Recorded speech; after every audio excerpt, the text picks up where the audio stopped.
And at every point in time, there are ways you can check and balance the law. First is to initiate. It goes for first reading. Now, after first reading, that means it's in the process.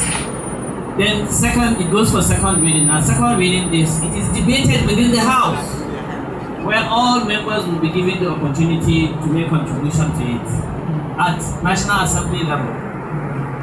Then after second reading, it goes to public hearing. This is where ministries, everybody that is interested, has a right to come and sit down and say, cancel this, add this, do this, make all the necessary adjustments. So you see, now at that point of public hearing, that is where the ministry can come and add their contributions. If there are any ILO contraventions, they will say, section this is contravening to ILO, whatever standard, and we need to adjust it to this based on this and that. And that is the point of input. Now, after this point of input, it will be, normally what we do is we set up a committee involving all the stakeholders to go and agree to it.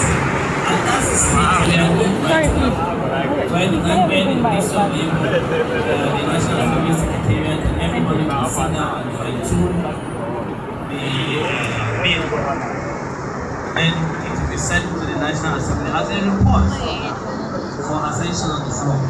Now, that is where, if it passes that committee of the whole reading, then it will be read for the third time. Now, after reading for the third time, it will be sent to the Senate for concurrence. And the Senate has a right to probe it, look into all the laws, where if there is any mistake, they can, if they decide, they can even arrange for a new public hearing. Then after that, it is sent back to the House of Representatives, then sent to the presidency for ascension. And now what the presidency normally does is to send the relevant law to be enacted to the relevant ministry or agency to say advice.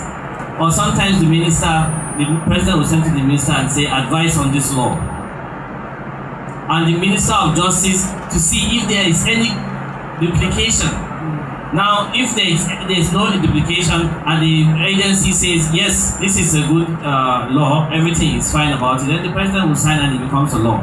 So, Madam, I think you need to understand this process. Once you understand this process, there is no need to be jittery or upset about the whole process. The National Assembly can bring out laws, but at every point in time, there's an opportunity for the ministry to come and contribute, especially when it comes to let's clap for the two of them. Thank you very much. See, many of you will not understand what is going on here. For me, I'm telling you the truth, I am going to add it to my prayer and fasting. That anything that will hinder this bill from coming out, I don't want to say Holy Ghost fire, but we will need to pray to God that the ministry, the National Assembly, and all stakeholders should be in one mind. See, I'm telling you the truth, beloved. The day this bill will come out, all of you will smile. Because doors have opened. So because of time, I want to move to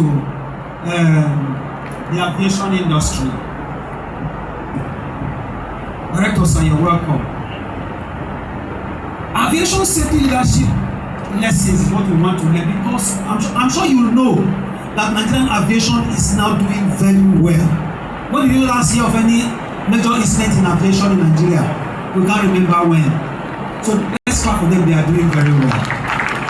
So aviation sector is known globally for one of the strongest safety systems globally. What lessons can other industries learn from Nigerian aviation safety protocols, regulation, discipline, and zero tolerance culture? What lessons can we learn from other industries? Thank you very much. Thank you very much, Mr. Confucius. A correction, the name is Engineer Shamsuddin, not Shambuddin. Shamsuddin. MC has been saying Shambuddin. Yeah, it's Shamsuddin. Shamsuddin's name again. All right, thank you very much for the opportunity to be part of this important program. Like what people have been saying, when I entered this hall, I see a lot of people are saying, wow, this place is full. So congratulations. And I'm happy to see a lot of people here because it's saying something about safety. Safety is improving. Nigeria is improving every day. There was a time when I attended a program in Abuja. Professor Bugaji, the executive secretary, National Technical Board for Education. Yes. Yeah, he mentioned something. He said